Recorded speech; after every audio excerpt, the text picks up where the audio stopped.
Liftoff will start in T-minus 10 seconds.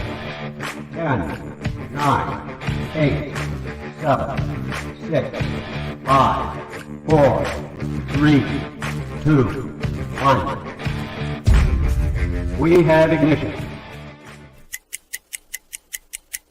It's time! 17 seconds from Game 7 or from championship number 6.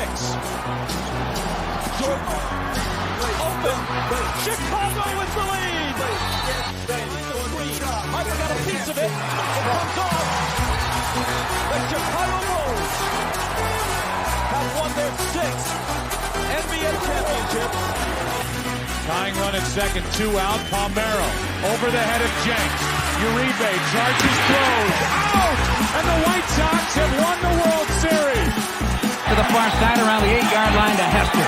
Under it and to the middle with the 15 to the 20, breaks free of the 25 to the 30, to the outside, 40, midfield, 40, 30 to the coast, 20, 15, Hester 5. Oh! Touchdown!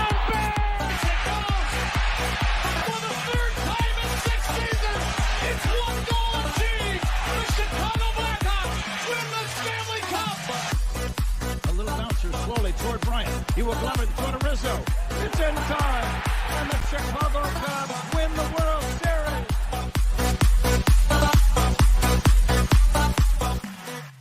What up, what up, what up? Welcome to Shawn and Maya in the morning on this hump day edition. I'm your boy, the SuperBack Shawn Sierra, with my brand new Bears hat. Thanks for tuning in. If you're watching us on Facebook Live, well, then I guess you found us on Facebook. And if you're not following us on Facebook, sorry, I got to get that like that. If you're not following us on Facebook, what? Go to Facebook, type in Sports Zone Chicago, click the like button, and now you're following Sports Zone Chicago. Simple. But wait, there's more. Do me a favor. Go to the show's page. Go to Shawn and Maya in the morning as well. Go to that page, like that page as well. So not only will you be following Sports Zone Chicago, but you'll also be following Shawn and Maya in the morning. If you're watching us on our YouTube channel, excellent. And if you're not subscribed to our YouTube channel, for real. All right, listen, go to YouTube, type in Sports Zone Chicago. All right, click the subscribe button, but also click the notification button. That's the little bell right next to it. And that'll let you know anytime a show from Sports Zone Chicago is going live. Get it? Got it? Good. Now, if you're watching this on our mobile app, yay. Come on, don't tell me you didn't know we had a mobile app. Yeah, baby, listen, download the app. So it doesn't matter where you get your apps from. It doesn't matter. Whether it's iTunes, Google Play, Amazon, Walmart, Kmart, 7-Eleven, Zayre, Zemsky, Macy, Montgomery Ward, Venture, Woolworth, wherever you get them from. You go there, you type in Sports Zone Chicago, you download it, you take us with you on a go. So not only do you get Shawn and Maya in the morning 3 days a week, not only do you get our other live shows throughout the week, not only are they archived there like they are on Facebook and YouTube, but I'll tell you what, we give you a slew. And I mean a slew of articles thanks to my man Clarence Council III. Big up to Clarence for keeping you abreast of all articles Chicago sports related. Ooh, sorry. Man, that was a little crazy there. Coming down from CrossFit today. Whew. Now, if you're watching us on our Roku channel, I like that kind of party, baby. If you don't know, you better ask somebody. Man, we have our own Roku channel. So do us a favor. Download Sports Zone Chicago's channel. Download our tile right to your Roku television. Let's put it right there next to Netflix, Apple, Prime, Hulu, Max, Disney Plus, Paramount Plus, Stars, Showtime. Just put it right smack dab in the middle of all of them. And you can watch this on this big screen. Hell, we're on the big screen right Mickey Ficky now. Now you can also tweet the show. You can tweet us at Sports Zone Shy, the CHI at Sports Zone Shy. Now, if you want to follow me, just me, personally online, you want to know what I did? Well, let me tell you what I did. Want to know what I did? Here's what I did. I've been nice and easy for you folks. Nice and easy. One handle. Or Facebook, Twitter, Instagram, Snapchat, and TikTok. All one handle at The Shawn Sierra. If you want to follow my lovely co-host, Maya Akai, you can follow her on Facebook and Twitter at The Sports Chica. And if you want to follow her on Instagram because you're an IGer and you do it just for the gram, well, just follow her at Maya_Akai. It's MAYA_AKAI. Man, we have a phenomenal show, but I need you to get interactive with us today. So listen, whatever platform you're watching us on, whether it's Facebook, whether it's YouTube, whether it's our mobile app, do us a favor. Leave a question or comment on that particular platform. It'll come up here in the thread.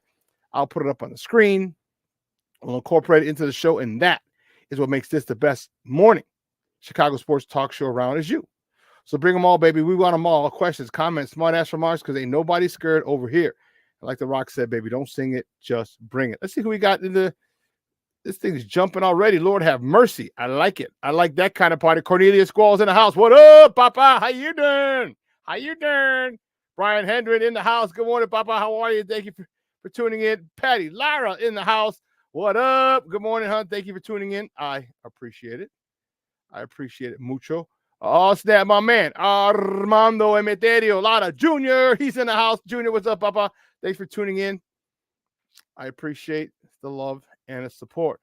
Be smooth. Brian Hendren in the house. Thank you, Papa. Oh, you said, dude. Shawn, good morning, Shawn. Yeah, Junior, I am trending. I am trending. That's crazy. I am trending. Look, here's the newest one.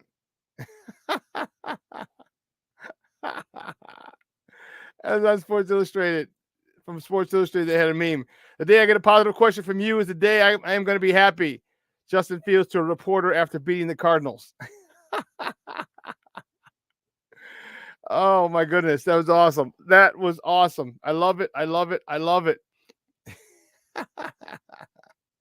You know what's funny? People, like, if you didn't know, like, I'm one of the biggest Justin Fields advocates there are. He's like, you're not, say something positive. Like, come on, bro. I think that's awesome. I think that's awesome. But, hey, you know, whatever. I ain't worried about it. Michelle Walls in the Mickey Fiki house. Good morning, Papa. And listen. I don't know a lot about a lot, but I do know this. More of the usual suspects will check in as the show goes on. That, my peoples, to all my peoples in the struggle, that I could tell you. And you know what? Let me start off by saying this. Okay? It's so funny, and this is exactly why. Oh, that's a little hot. Damn, that's hot.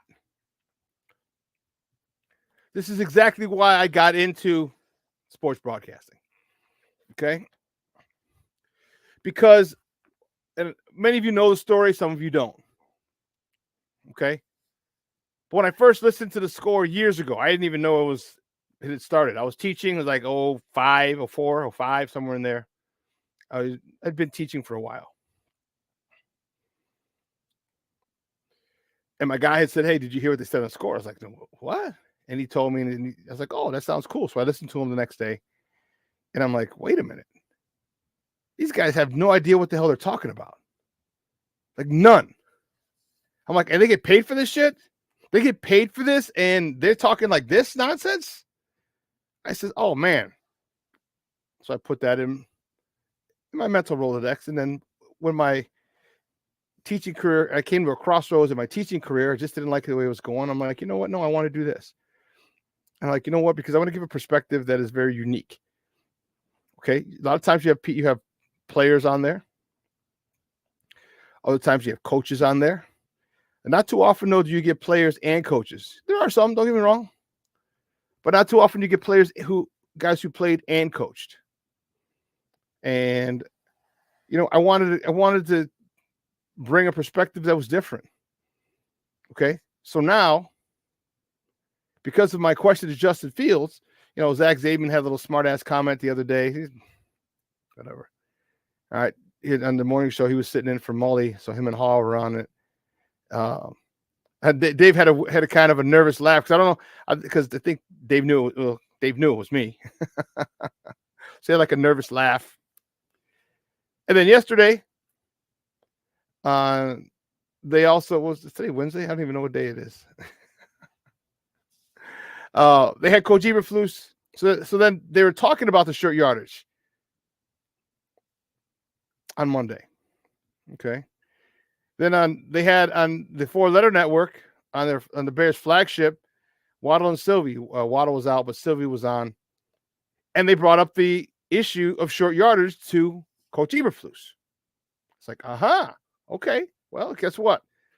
People weren't going to be asking that question if I didn't ask that question to Justin. Then my guy my producer Steve-O was telling me, oh, they brought it up on the CHGO podcast. And I'm like, exactly. I said, because I can bring you, due to my vast experience, all right, it's just different. Right? I look at shit different. I look at things completely different. I look at it from both sides of it. I'm not saying someone else couldn't have come up with it and thought about it or asked a question, but I did. And I look at things differently. There's a lot. And there's a reason that I said what I said, how I said it. All right. I could have just asked Justin Fields, hey, is there yeah. Yeah, he is definitely a Justin hater.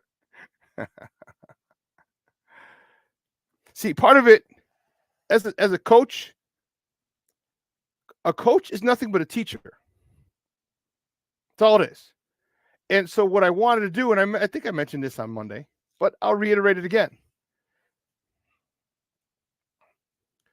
The reason I asked Justin Fields that question in the way that I asked it, okay, was about, don't you have you're running all these cute things.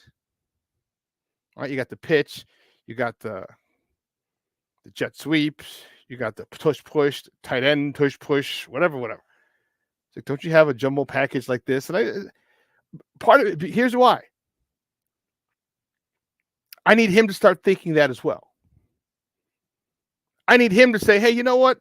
Yeah, how about we get a jumbo package in here and call it on 3rd down, 3rd and 1, 4th and 1. Everyone in Mama knows what's happening, but they can't stop it. And I asked him that. That was part of the question. Like, where you get someone in there and saying, there's 1 yard and you're not going to stop us. But I also wanted to get it on tape and camera that when he said, we have it, we just didn't run it. Bingo. So that tells you exactly why the evaluation for Justin Fields is not valid or is difficult to do, because you have a guy here who just won't use common sense. And again, I am not by any means absolving Justin from his issues. Okay. He misses some throws sometimes, to overthrow people. He'll miss them completely and run. Okay. He's got to do a better job of that. He has to. But part of that also is coaching. Part of that is coaching. But I wanted to say to people to see, like, look, it's not just him. He's not the biggest reason. Like, you have this in your arsenal to get 1 yard, and you do something cute. Chicago's not a cute city. We're a blue collar. We're a blue collar city. All right. Our identity is running the ball and playing killer defense. And if Justin gets that into his head, say, hey, you know what? How about we run the ball some more? How about we run the ball with me some more? How about we run the ball with an offensive lineman leading the way moving forward?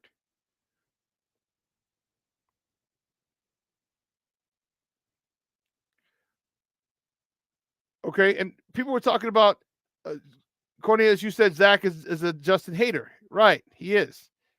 And the thing that people don't understand, this is why I'm glad I do what I do.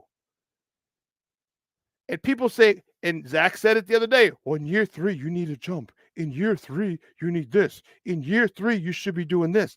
I said, okay. And he mentioned Josh Allen.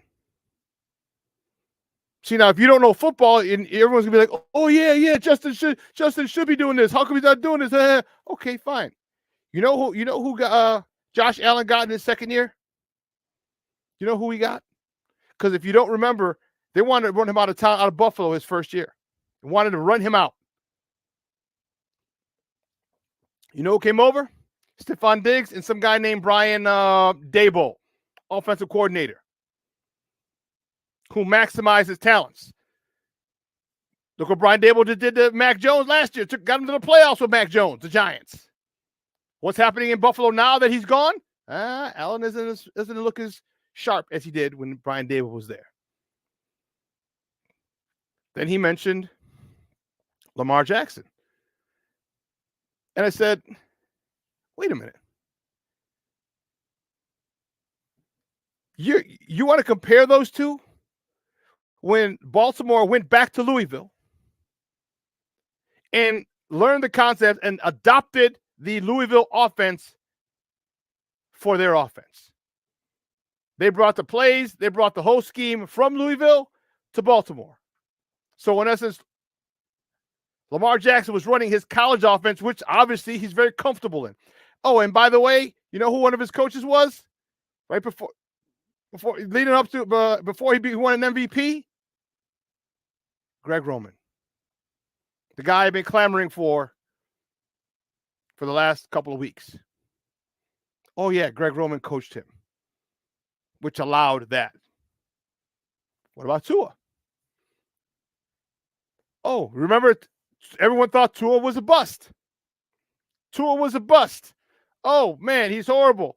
Oh, what happens? They get Mike McDaniel, offensive-minded guy. They have Jalen Waddle, and they sign the Cheetah. That's a whole big different thing. All of a sudden now Tua's an MVP candidate. So my point is, don't compare Justin when we don't have an offensive mind to mold him. There's nothing that all those quarterbacks do that Justin can't. That Justin hasn't. He just hasn't done it consistently. And that falls on coaching. That falls on coaching. I've told you a million times. It's either coach or it's allowed. And when you take care of the little things, there are no big things, and they're not taking care of the little things. So the inconsistency, I'd say it's 45% Justin, 55% coach.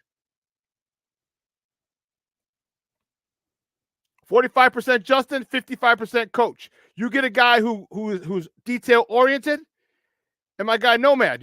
Most of you guys know Nomad in the chat. He said, "What if?" And he tweeted, he goes, "What if I told you that a quarterback's footwork and rhythm has a lot to do with his success in this offense?" I'm like, and I tweeted back, or I replied, I'm like, they ain't ready for that conversation. They ain't ready for this conversation. Because if you know anything, footwork is key. And the fact that he is not adamant about it, and we can tell he's not adamant about it because Justin keeps doing the same shit. He keeps lollygagging back. He's not 1, 2, 3. It's not with a sense of urgency.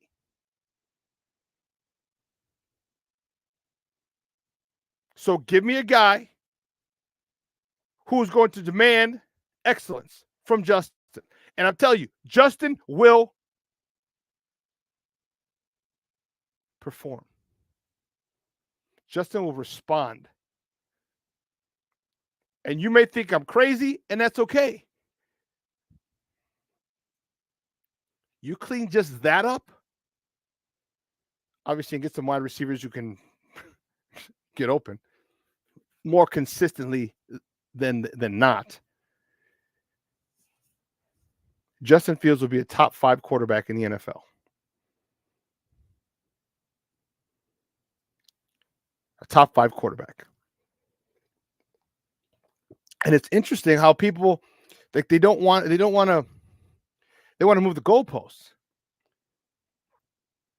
You know, no one says anything about Patrick Mahomes. And my question is, well, would Patrick Mahomes be who he is today if the Bears had drafted him back in 2017? Would he be the same dude? And I think every single person says no. Well, why? Well, 1, you had Travis Kelce. 2, you had the Cheetah. 3, you had Andy Reid. Which lends credence to my point. Coaching is vital. Vital. We've seen, despite his coaching, we've seen phenomenal efforts from him. Hell, he kept us in most of the games last year. The 7, 8 one-score games we had last year, that wasn't because of the defense. That was torn to shreds. That was gutted. It wasn't because of the wide receivers. It was Equanimeous St. Brown, Pettis, my man N'Keal Harry. Is that no? Was it the running backs? No. Who kept us in those games? Justin. So why not build on that? But I digress. They get me fired up. Man, we have a phenomenal show. 10 o'clock at the top of the hour. My man Glynn Morgan from NBCSChicago, draft analyst for them over there, is going to join us. We're going to talk a little Justin. We're going to talk defense. We're going to talk Eberflus. We're going to talk a lot of Bears with Glynn Morgan. So make sure you tune in today. Don't go anywhere. All right. If you're at work at a computer, just use it another tab. Just cover it and just listen to the audio. I'm telling you, it's going to be one heck of a show.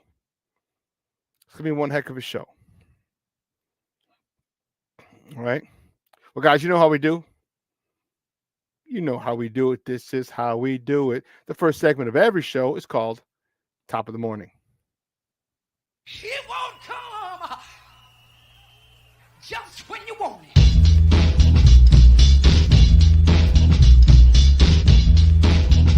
Top of the morning to you. Top of the morning to you. Top of the morning to you. Hey, first top of the morning topic. Here we go, baby. The Bullies. Woo, Charlie. That's what I'm talking about, baby. The Bulls with a big win yesterday over the ATL Hawks, who were visiting. Maybe it's a little too cold for them up north. They beat the Hawks 118-113. DeMar DeRozan led the way with 25 points. Andre Drummond, look at this man. He is a mountain of a man. He's like 290 pounds, 6'10", 6'11", 24 points, 25 rebounds.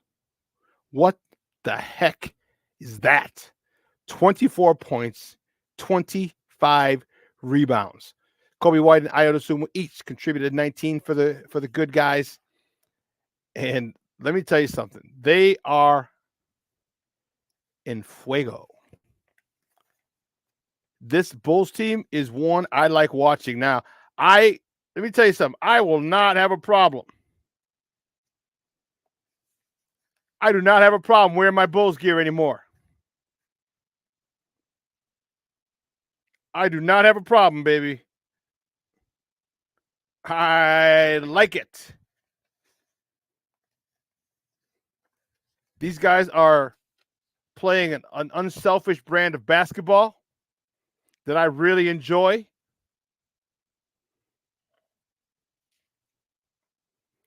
They're fun.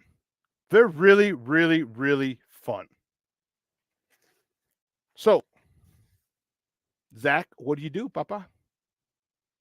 When your inflammation is over, your 4 to 6 weeks due to inflammation, that is over. What do? Do you conform? I don't know. I don't know if he's going to do that.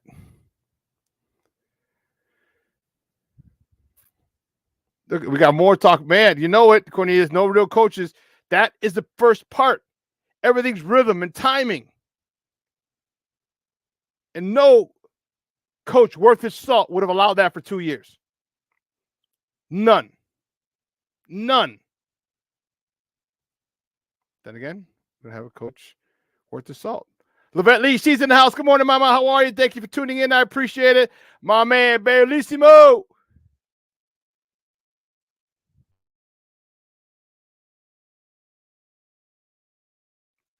My man, Bellissimo, joining us from across the pond. Thank you, Papa. I appreciate it. I appreciate you tuning in. I'd say top of the morning, but top of the afternoon. Is that it? Good afternoon, Bellissimo. I appreciate it. You know, Zach he's stuck because they're going to try and trade him. And if they don't, are they going to continue? Thank you, Patty Jr. Are they going to continue to create injuries? Oh, he's not responding well. He's not this. All in the guise of continuing to try to trade him? Or do you want to conform? Do you want to stop being a black hole? Do you want to stop being a black hole and get this ball out and run? Get this ball out and move. Imagine this team with Lonzo Ball. Imagine this team with a guy who knows how to facilitate. And that's literally what Zach needs. So I don't know what the heck's going on with his knee.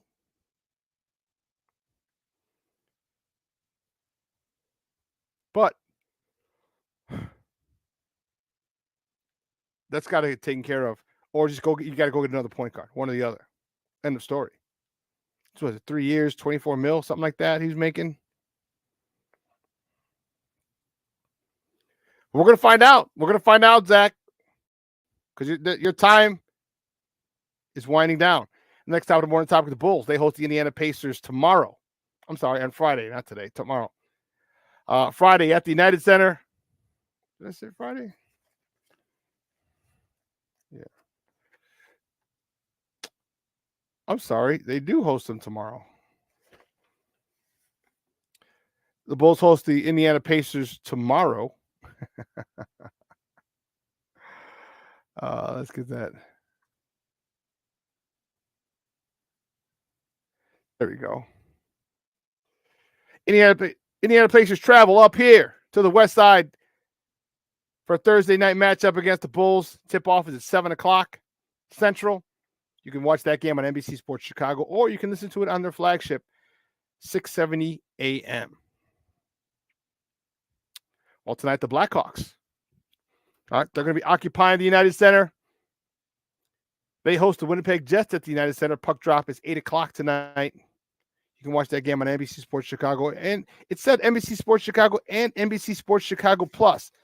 So I don't know what that was about or why. Why it's going to be on both. I don't know. Or you can listen to it on their flagship, 720 AM.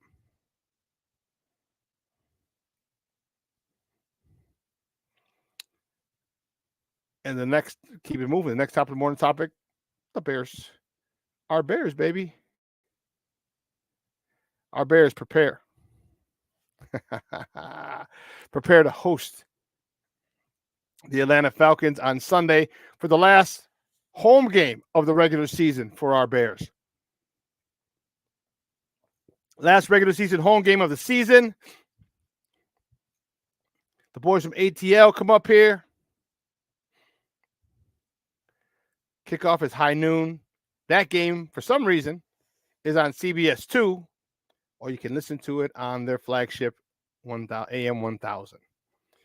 It's weird. Most of the NFC games are on Fox. And when they play an AFC team, a lot of times that'll be shown on CBS, which I thought last week's game would have been on CBS, or 2 weeks ago with the Browns, but it wasn't. That was on Fox as well. So interesting. I don't know how they do it, but this week they're on CBS. High noon, and the Bears get back to work. You know, they Coach Eberflus and the guys are really cool. They gave them off Monday and Tuesday. Tuesday's their day off for the week, but they gave them off Christmas Day. So after Sunday, they were able to spend it with their families. On Monday, had the day off yesterday, and are going to get back to work today. So I'm looking forward to how this plays out. I'm looking forward to something. If you see a jumbo package, and I'm telling you, all it takes is one person. If you see a jumbo package on a 3rd and 1, you can thank me later. I got a whole bunch of crap from Twitter trolls, which I thought was hilarious. But every other outlet is talking about short yardage. Like, dude, how do you not figure short yardage? Stop doing this cute stuff. And what if they come out and report a lineman is eligible and have him lead up the way with a fullback behind him and a Deontay Foreman or a Roshan Johnson behind him, then my work was not in vain. Because, listen, I know Justin had the comment, oh, the day I get a positive question from you is the day I'm going to be happy. I know that's funny, that's cute and everything. I'm one of the biggest advocates of him. I'm one of the biggest Bear fans there are. And because I'm critical of them, the reason I'm critical is because I see the talent. The reason I'm critical of them is because they don't deserve to lose to some of these buster teams. The reason I'm critical of them is because they are a few players away from being a serious NFC championship game contender, perennially competing for the NFC title game. That's where they're at. A few players away. And an offensive coordinator. And a good offensive coordinator. Because defense is set. You go get another Marvin Harrison Jr., maybe you get a tight end, you get a center, and give me someone who can run an offense. Give me a Greg Roman. And I hope the reports from Ann Arbor are true. They're going to give, they're offering him 10 years, $125 million. The contingency is that he cannot entertain offers from NFL teams. If that's the case, they better be on the doorstep of a Greg Roman. I told you my position on him. People saying, well, Jim Caldwell. I'm like, yeah, I don't want him leaving. Give me someone who's going to be here with Justin for a couple of years. At least 3 or 4 years. 3 minimum. Because at that point, let me tell you something. Once you're coached properly, you can take that with you. You take that with you. You take good coaching with you.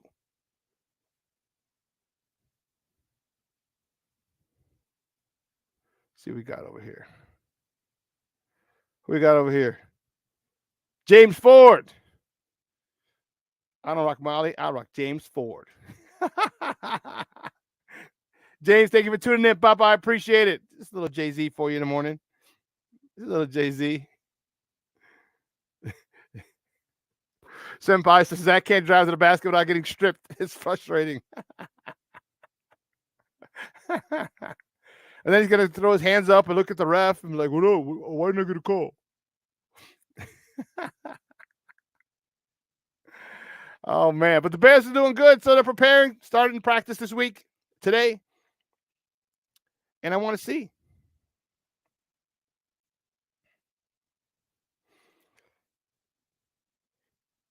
He didn't even take his anger out on me. He just took a shot. And here's the funny thing. Like, I don't ask him negative questions all the time. One of the questions I asked them, they had lost, and I said, what's the message to your guys going in the locker room moving forward? They had lost. It was one of the games that they should have won. Was it the early on of the year where they blew? Was it Denver? I think it might have been the Denver game. I was like, what's your message to the guys in the locker room? He's like, don't give up. You know, this, that, and this. And then there was I've only asked him 3 or 4 questions. So I said that, I don't know. Maybe because I was specific about my question. Maybe because I let him know that the tush push and the tight end tush push and the pitch to a wide receiver and all that other stuff was cute and stupid and not what we expect here in Chicago. Cornelius, shut your mouth. You're making too much God-blessed sense. Stop it. Stop it. What's wrong with you, Cornelius? Don't you make sense here on this show? What's wrong with you? Watch yourself. Using common sense. Boy, what's wrong with you?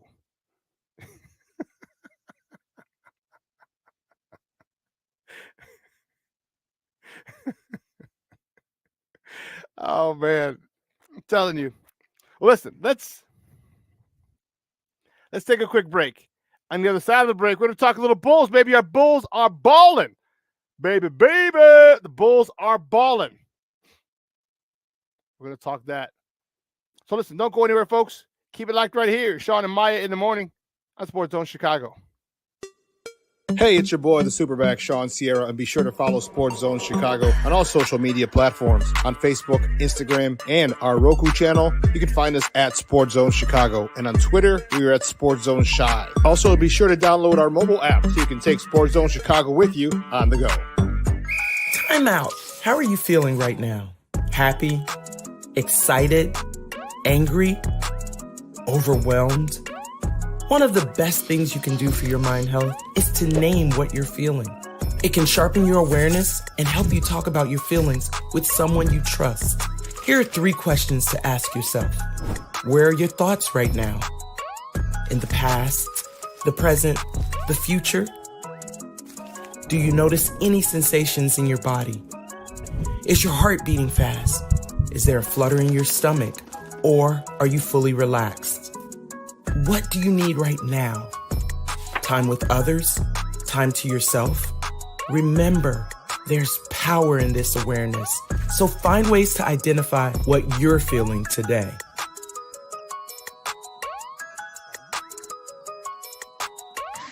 Hi, guys. Hey.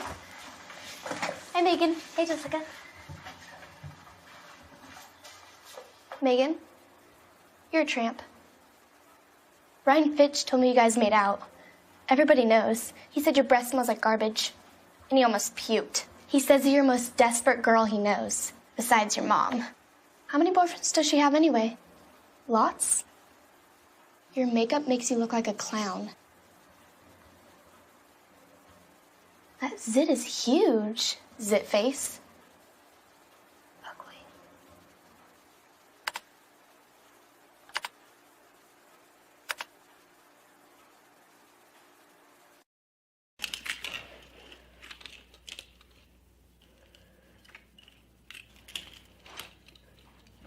Hey, bud, what you doing? I'm playing with cars.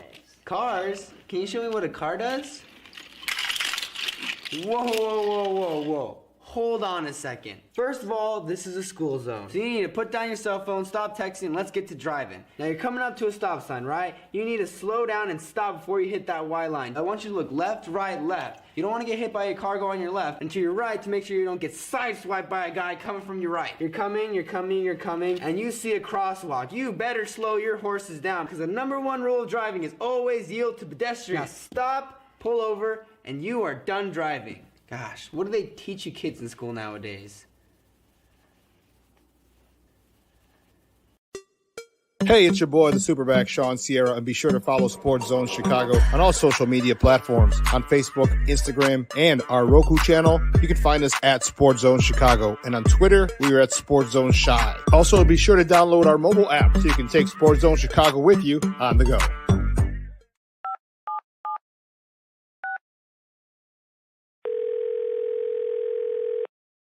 Yeah, hello. I'm really not sure if this is what you all do, but I really don't have anywhere else to turn. Hi. I don't even know why I'm calling right now. I'm sorry. My thoughts are going a mile a minute. My kids are out of state. My buddies from the Army are all gone now. I'm really alone. I left the service last year. My mom just passed away a few months ago. I miss so much time with her. I keep getting calls about the bills, and I'm trying to get a job, but I feel so stuck. Okay, ma'am. I'm glad you called. Okay, sir. Let's stay on the line and walk through some things. Thanks.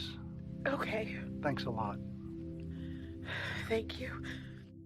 We are looking for a few heroes, mentors, trailblazers, innovators.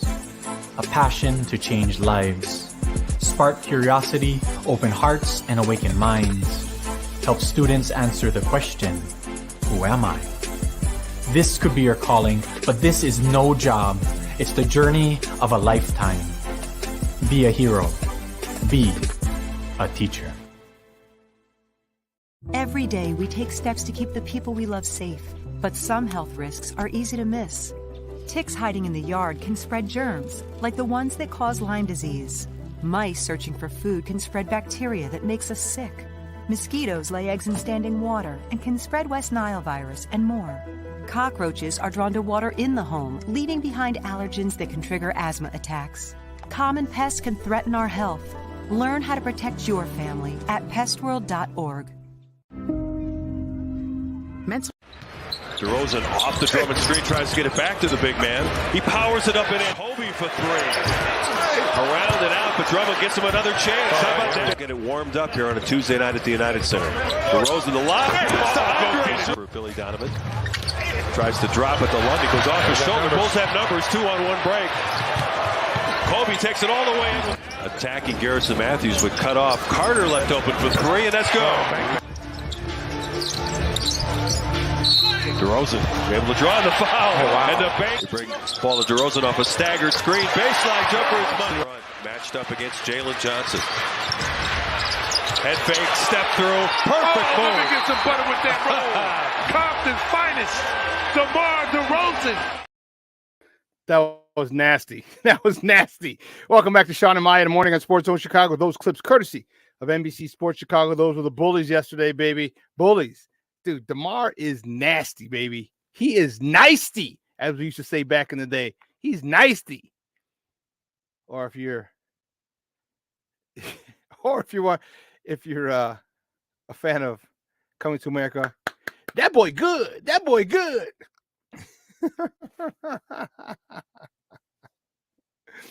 Oh my goodness.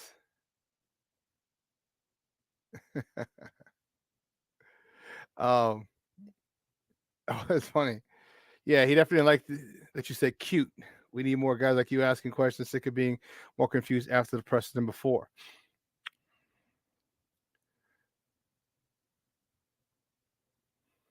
Yeah, I don't like Fields getting pissy. You're in those offensive meetings too. Answer the questions, or just refer to Getsy.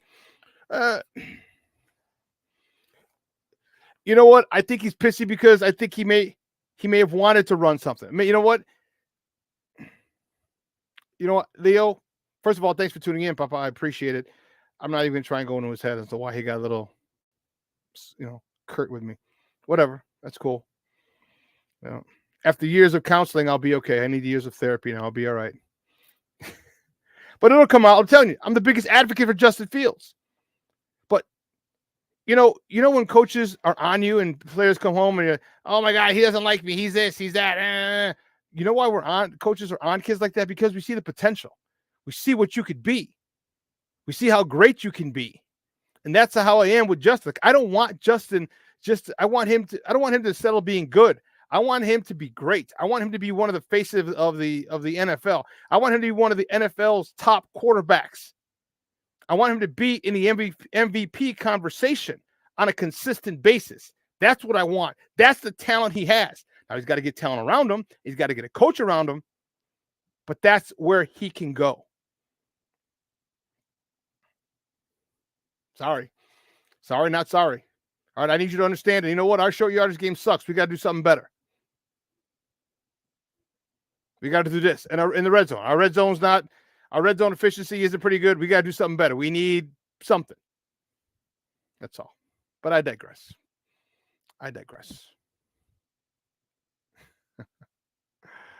The Bullies, man, listen, the Chicago Bulls are doing very well.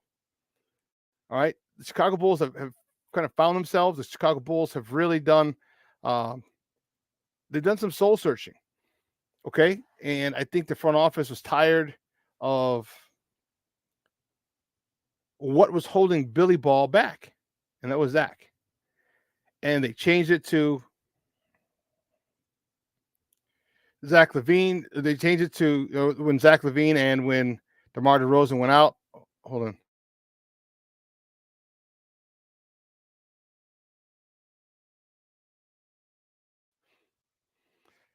When they were out, they put in the younger guys, the more athletic guys, and it started working. And then DeMar comes back, and then you're like, okay, well, is it going to go back to DeMar being ball dominant? Oh, no, it's not. He kind of saw what was going on. Billy started using my man. How many times have I said, this is his third year with us, if I'm not mistaken. How many times did I say the last couple of years, use Andre Drummond more? When we lost to Milwaukee 2 years ago in the playoffs, we were outmatched. We were outlengthed. Those guys were tall and long. And you had Andre Drummond on the bench. That made no sense. That made no sense. So the fact that Andre Drummond is doing what he's doing is no surprise to anybody. If you've watched basketball and you've followed Andre Drummond's career at all. The question was, Billy, why weren't you using him? He doesn't cause problems. Doesn't mouth off to the media. He's a quiet guy, goes in, gets a double-double, and leaves. Comes to work, double-double, leaves. Double-double in like 12 minutes. Like, this dude will get a double-double in 7 minutes. Like, what? How the hell do you... He is a force. He is a rebounding force.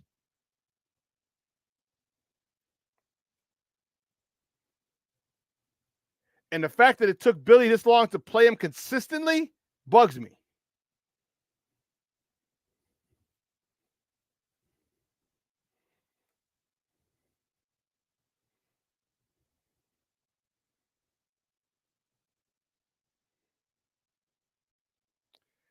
You know, he did throw him under the bus. He did. If you listen to the question and his response, he's like, we do have it. We just didn't call it. That's all I'm going to say about that. That's it. That's all I needed. That's all I wanted. Because if I can get to Hallis Hall tomorrow, if they'll give us credentials tomorrow, and I can ask Luke Getsy, hey, dog, because if I ask Luke Getsy and he says, yeah, we don't have a jumbo pack, he's like, well, wait a minute. Well, Justin just said you did. Because if I don't get it from Justin, Luke Getsy can tell me anything. You know what? We don't have a jumbo package like that. And of course, my next question will be, well, why not? Like, it's sometimes but sorry, I got tons of Bears to talk later. We're going back to Bulls. Well, my thing with Drummond, this dude is a force. Kobe White, listen, get on there. I think it's hashtag All-Star vote. And then you got to put the name of the person. Get Kobe White in there. We got to get Kobe White into the All-Star game and a three-point shooting contest. We got to get him into both. If there's anyone who's deserving this year, it's Kobe White. It's Kobe White. This Joker has done nothing but continue to grow. And I was souring on him. I was like, yeah, I don't know. And you know what? Didn't matter.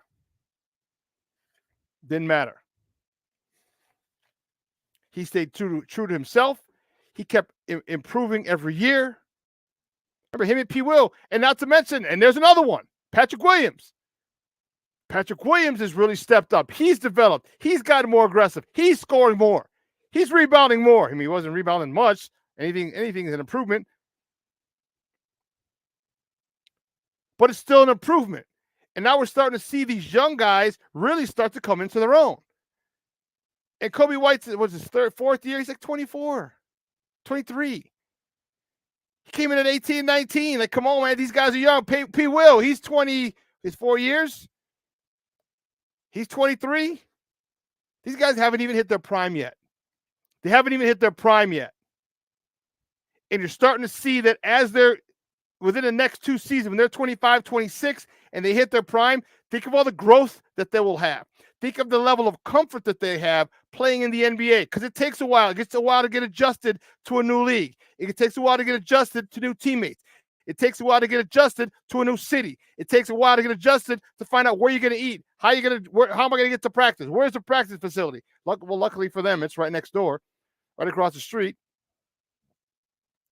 You have to get settled in. What if you have a family? And I know they're young, so they probably wouldn't have a family. But maybe they're bringing their folks in, their moms in. That's what a lot of young men do, young athletes, and that's cool. Bring moms to live with you. She can cook, she can clean, she can kind of watch out for these little these gold diggers. Okay, But it takes a while to get acclimated. And then your second year, like, okay, I don't have to worry about finding a route to practice. I don't have to worry about finding a restaurant that I like to order from. I don't have to worry about there's a lot more comfort.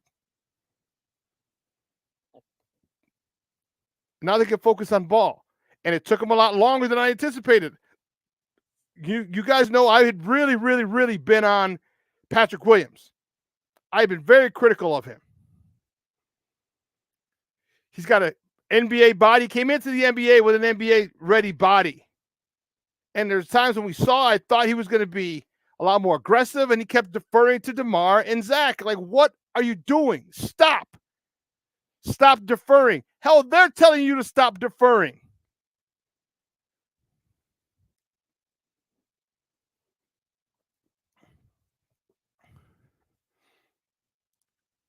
I like the growth of these youngsters. Io as well. Like this guard contingency that they have. Don't forget, they got Io. They got Kobe White. Io, Kobe White. Caruso. And there's one more. No, I can't even think of it. Io, Kobe, Caruso.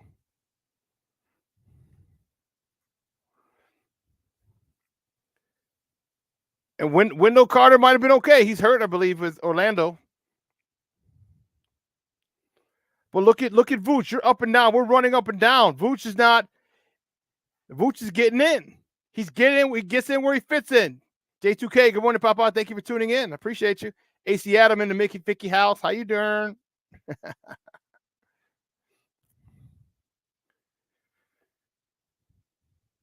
These youngsters are really developing. You're seeing a lot more Dalen Terry. He's got work to do, but how do you get better? You play basketball. You get minutes in the games. I know there's practice. You're talking about practice. Mr. Wendell, that's hilarious. Mr. Wendell.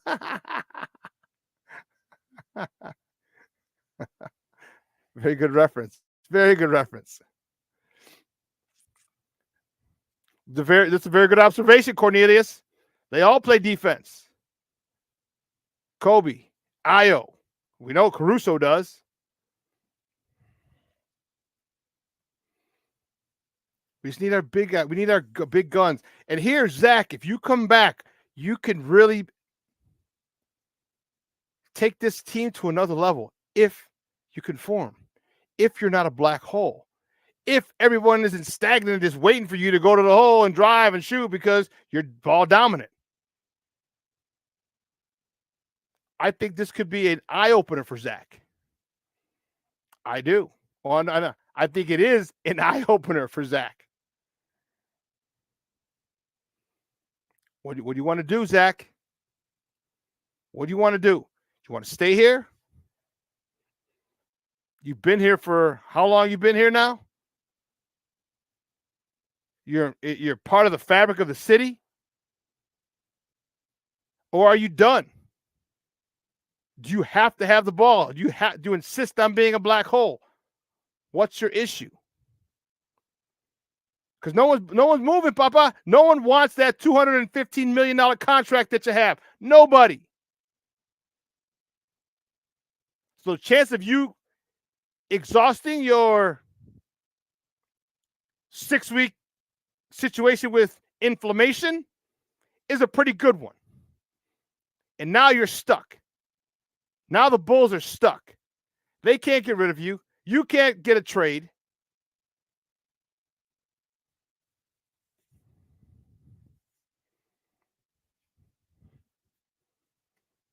Time to conform. I don't know. Well, listen, let's take a quick break. On the other side of the break, we're going to welcome my guy, Glynn Morgan from NBC Sports Chicago. We're going to talk a little Bears. I'm looking forward to it. So don't go anywhere, folks. Keep it locked right here. Shawn and Maya in the morning on Sports Zone Chicago.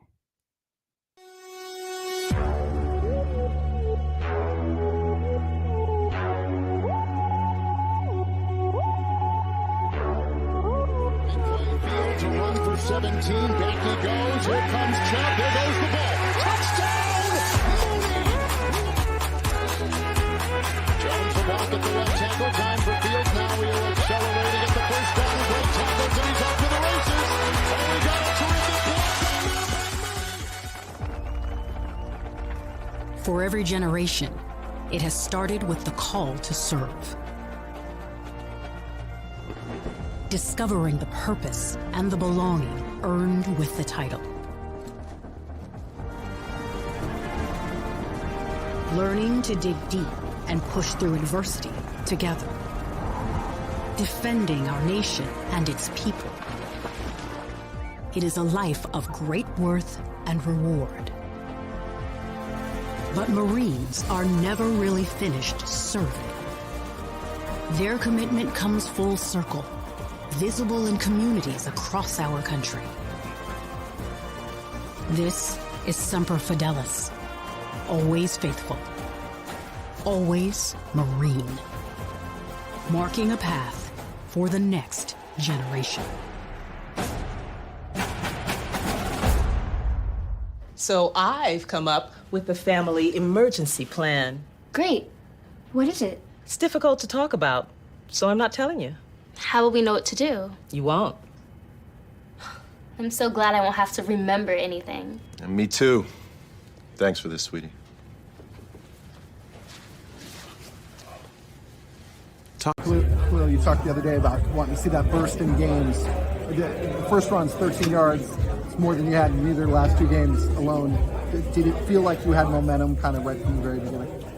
Yeah, I mean, that's just the guys up front. They made it real easy for me, so, yeah. Did you feel like you've been missing that burst? Have you not been 100%? No, I mean, it's a long season. You're never 100%. But, no, I felt great today. God be the glory. I was able to get back healthy. Kind of exemplified by that. Just the energy he brings daily each week.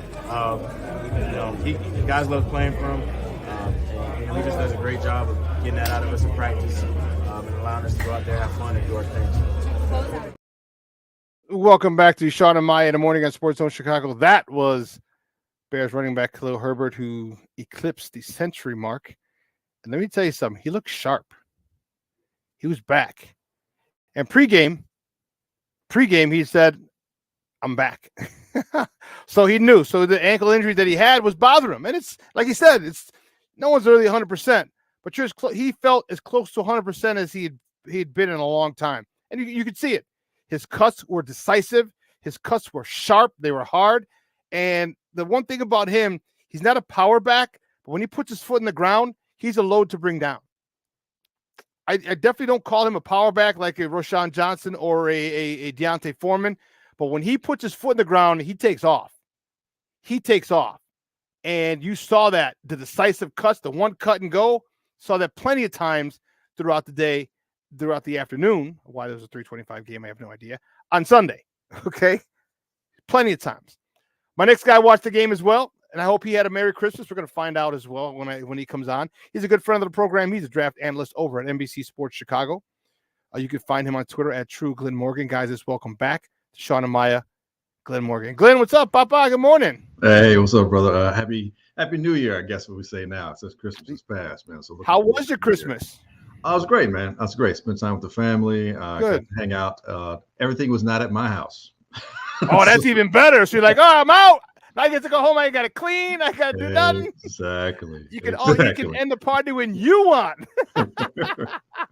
No, but it was great, man. Seeing my children who are pretty much almost grown, but seeing them enjoy it. Seeing my grandson, enjoy his day, with all the toys and whatnot. It was good. It was good being around family, man. So I had a good one. How about yourself? Mine was the same. With my mom, we were at her. Because the Bears was Christmas Eve, and so right. Mexicans celebrated on Christmas Eve. So we were at my aunt's house after the game. I got there like 8:30, 9 o'clock, and they were playing games. And my mom won a prize, and the food was amazing. We had pozole, we had tamales, we had a whole bunch of stuff, and my mom was just so happy, man. Any leftovers for a brother? No. No. See, so I didn't make it. See, if it was my party, I put it aside for you, but it ain't my party. You know how you like to go place and leave when you want? Same here. No cooking. No, I could bring desserts. I could bring the 99 2-liter pop, whatever you need. The RC that you get from the pizza, I bring that. Right. No, but it was good. It was good seeing her happy. Good. And good seeing my family, like you said. Then we were at my cousin's house on Christmas Day, so we had a lot of family, and it was good. It's just good, man. Family is good. So, awesome. Yeah, let's talk about these Bears, man. There's not a decisive victory, but a victory on Sunday. We put it this way: I ain't giving it back. That's for sure. Talk to me about what you saw from this team. What did you like about the victory? And then tell me what you didn't like about the victory. It almost seemed like a rinse and repeat kind of deal to some degree. We got to a big lead, and then it seems like we're holding on for dear life.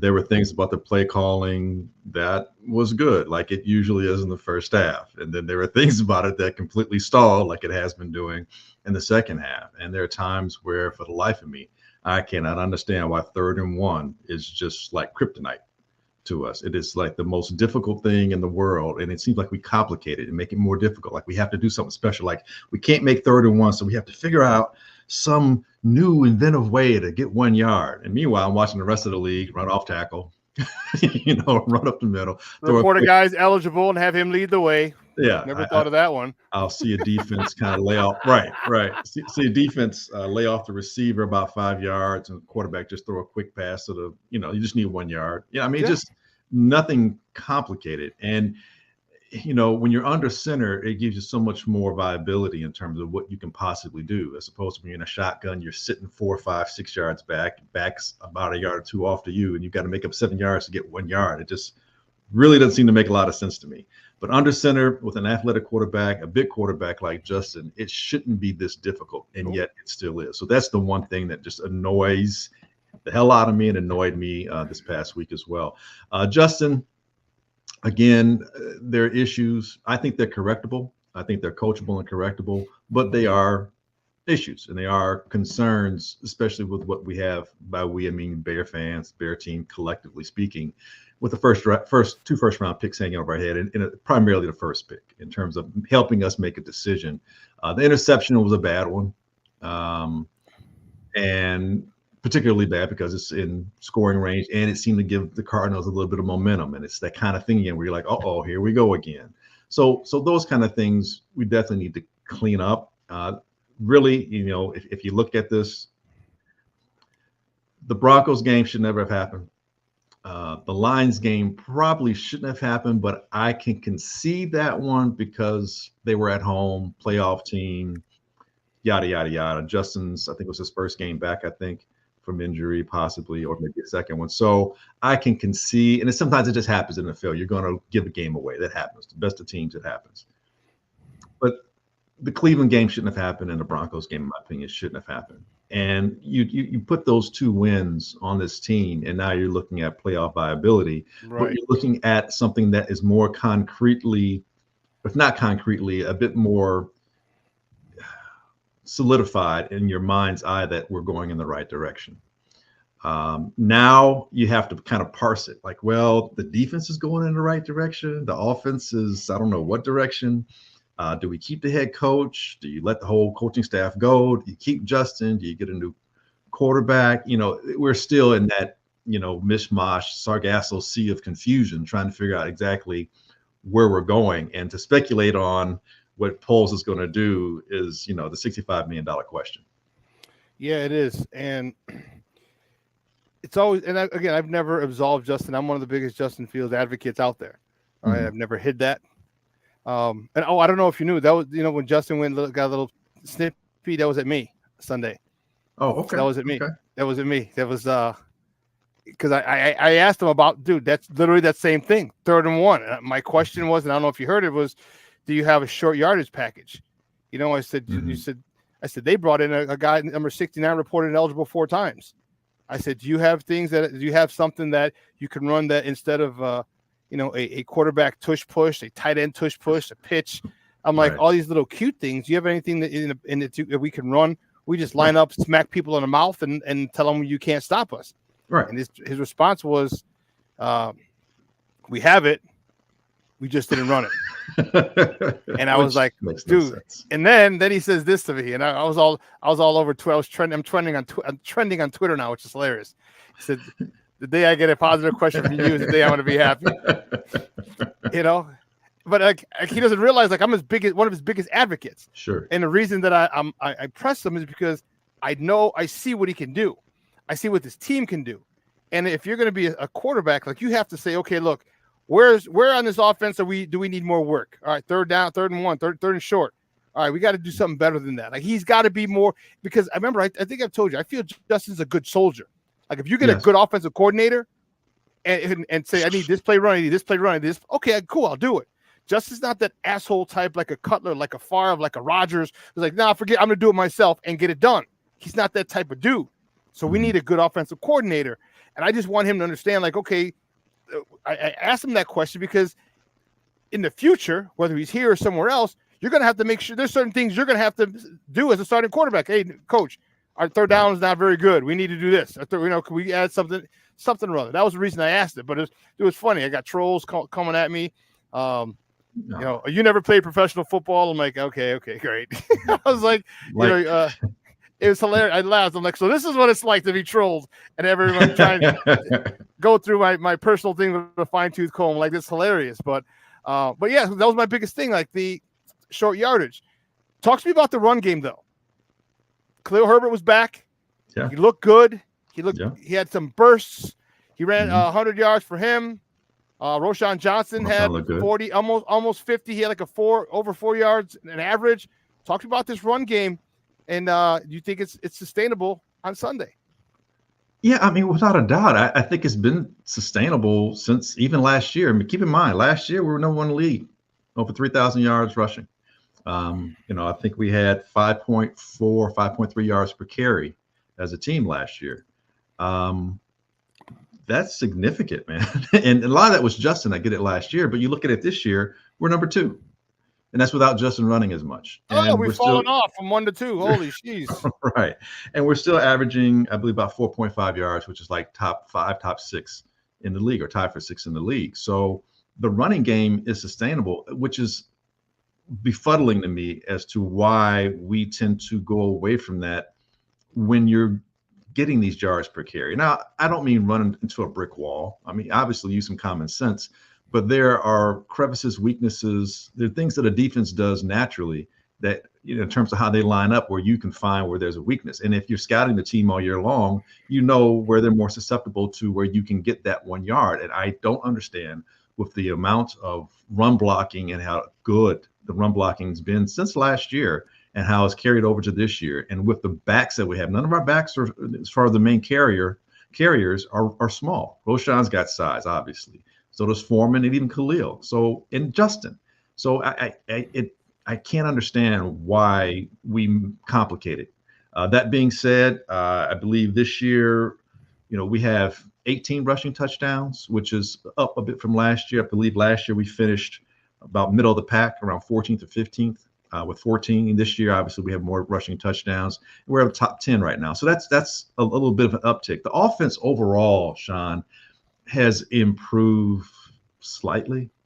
But the most telling and the most glaring part that shows that the improvement is not really showing is how many points we're getting per game. Last year it was like 19.2. And I think this year we're at 20.9. It's almost 21. So maybe about a 1.5 difference.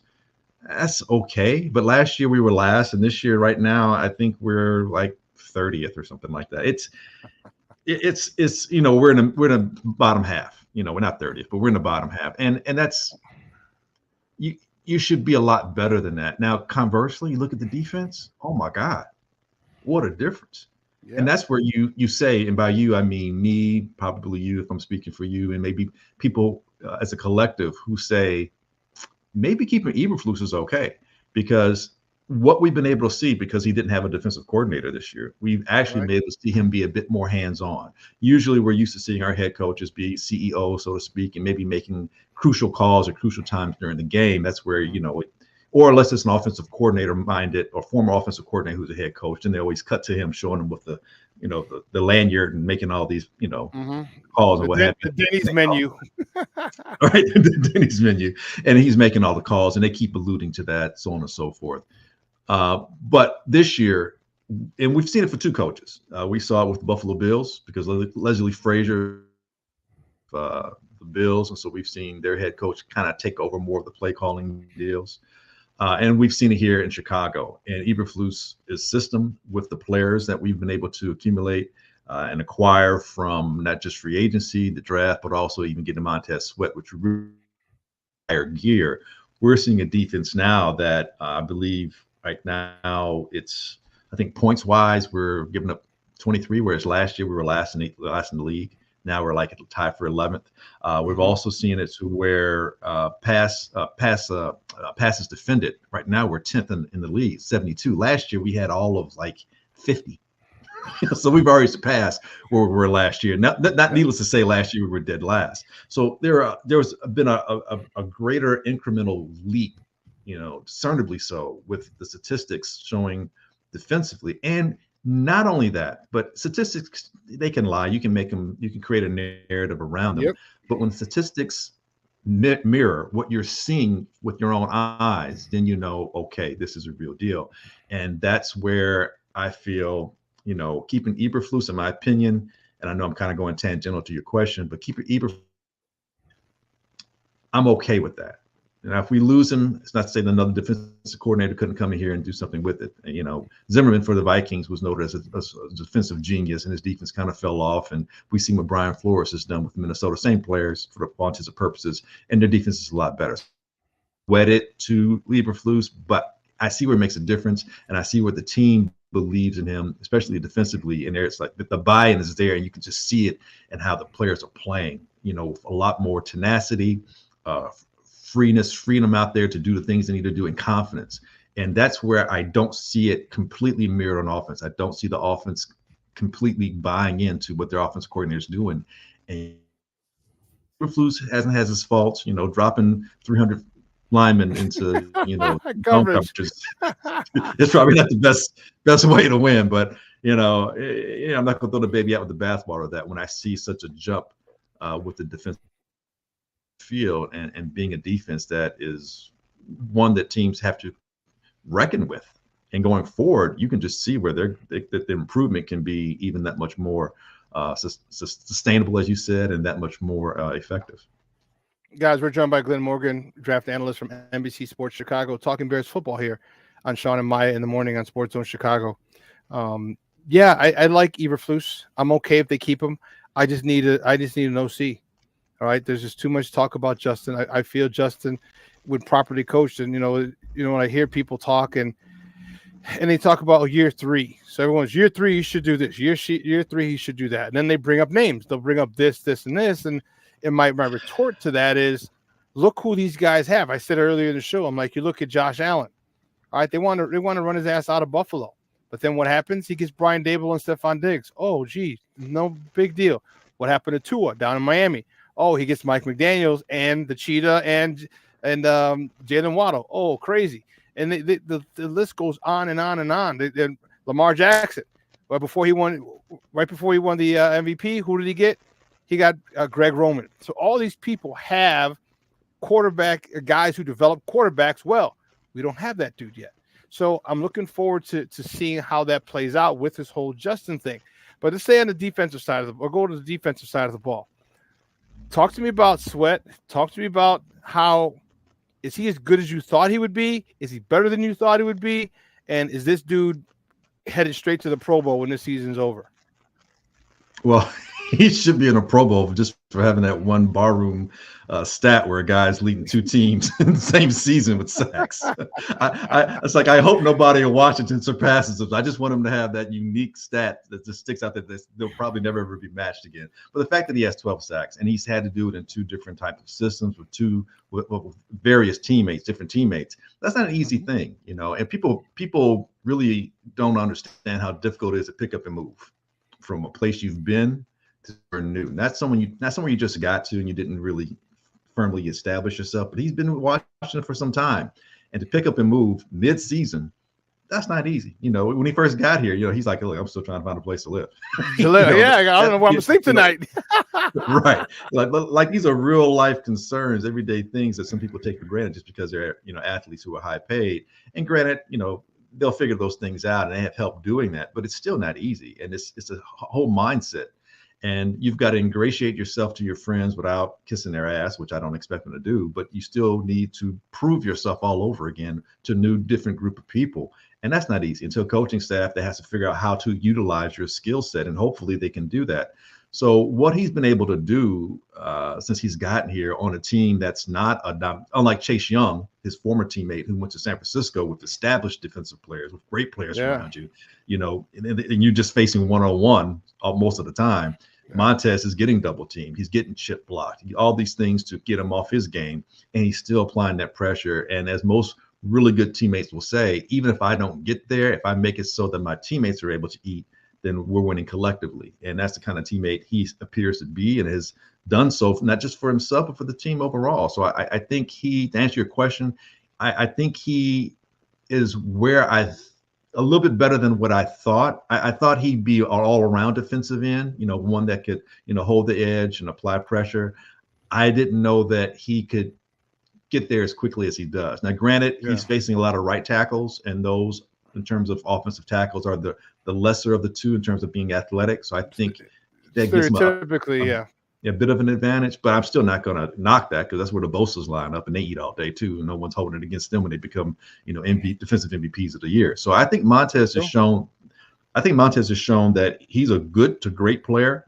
And if at any time where you get somebody on the other side, because Ngakoue being gone for the year, it would have been nice to see how those two really, helped one another and were able to bandy about, the sacks and have that competition that team competition. But I still think that whether we kept Ngakoue or not going to next year, and I don't think we will, I believe whoever we get, and I think it should be someone that's drafted, so who can be mentored under Montez and grow and just have that athleticism, be able to match. I think we have a defense that you can build, if not around Montez, you can build through him.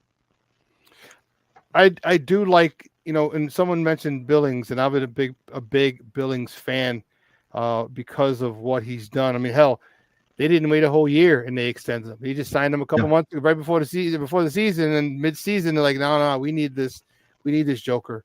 Mm-hmm. That's really helped out a lot, because you double team Sweat, and now you're leaving Billings by himself.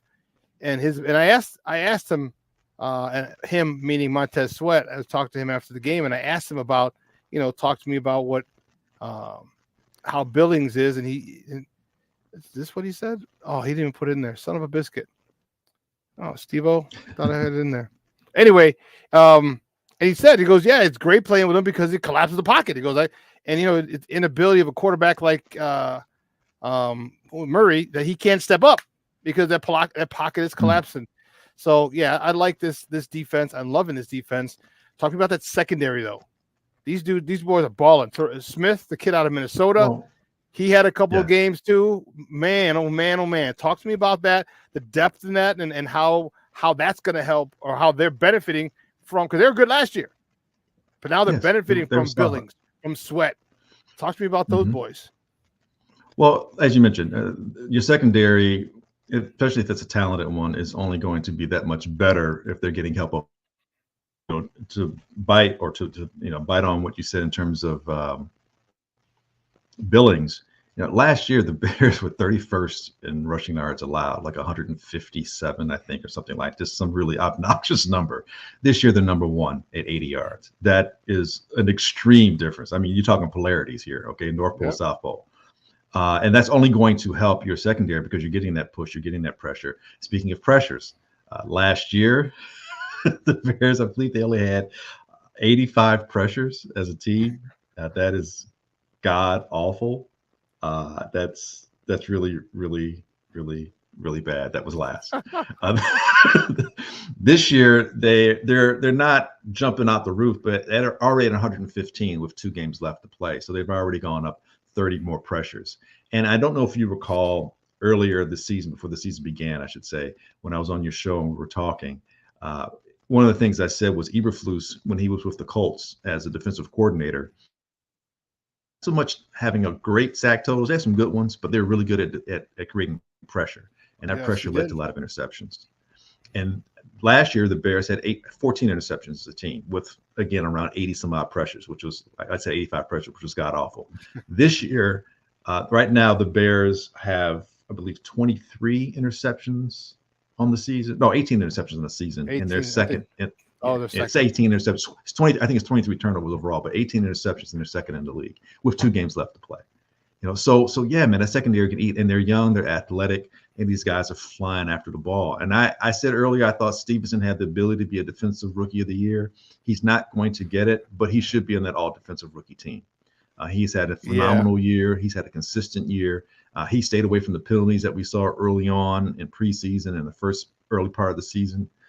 I think he's developed enough to where, he's making plays, not just on the ball, but he is intimidating when he makes those tackles. Mm-hmm. And you're seeing he and Smith, and you can just see like, man, dude, that synergy with those guys is jiving. And I really want us to keep Jalen, because if you do that you had that depth and you had that leader. I believe Eddie's probably on the way out. And so that veteran leader that they can look to, that uncle on the team can be Jalen. And I just think these guys with Kyler and Brisker, man, I can't say enough about that guy. I mean, that harkens back to, my 85, 86, mid-80s Bears and your 90s Bears with your safeties were setting the tone, man. And nobody wants to come across the middle. And they're up there on leading the tackles, and they're the top 2, top 3 leaders on the team in tackles. So, and they're young. I still believe we need another safety, because Brisker, he does kind of play with a little disregard for his body, and he's always nicked up. So I want to have somebody back there as well that can provide some depth. And there's some good safeties coming out this year. Just to give you a name off the top, I think he'll be there 3rd round or so. Tyler Nubin out of Minnesota. Love his size. He's a playmaker. Another Minnesota boy. Okay. Yeah.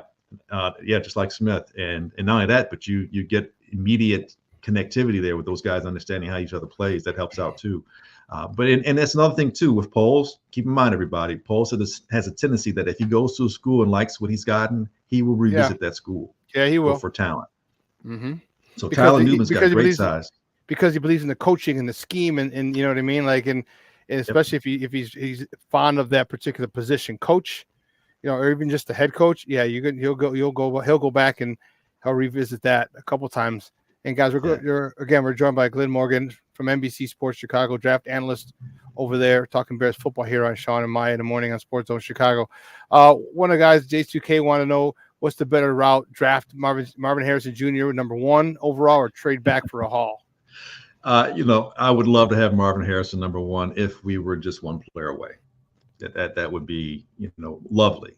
That being said, Marvin Harrison is an elite generational talent. And when I say generational, I don't use that word lightly. I mean, literally, he's generational because his dad's a Hall of Famer. So he's just one generation removed. So he is the embodiment of the word generational.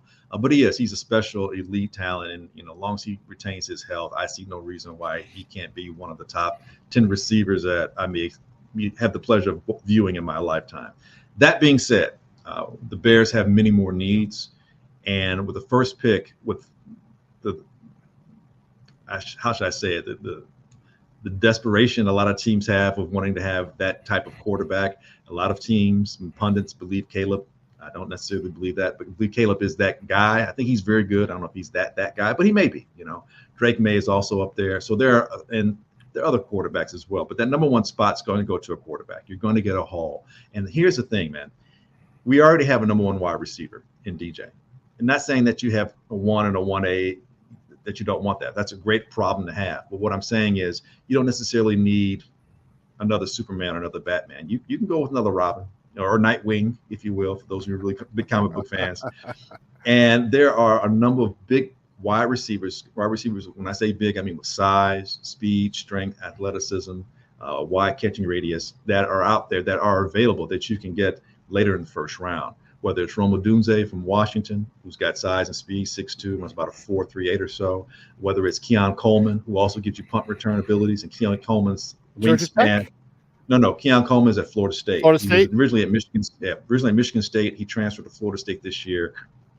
And he and Johnny Wilson, who you can probably get in the 4th round, who's 6'7", they have an enormous catching radius. And those guys, you're not going to press cover them with a lot of success because they're big. They can get off press coverage.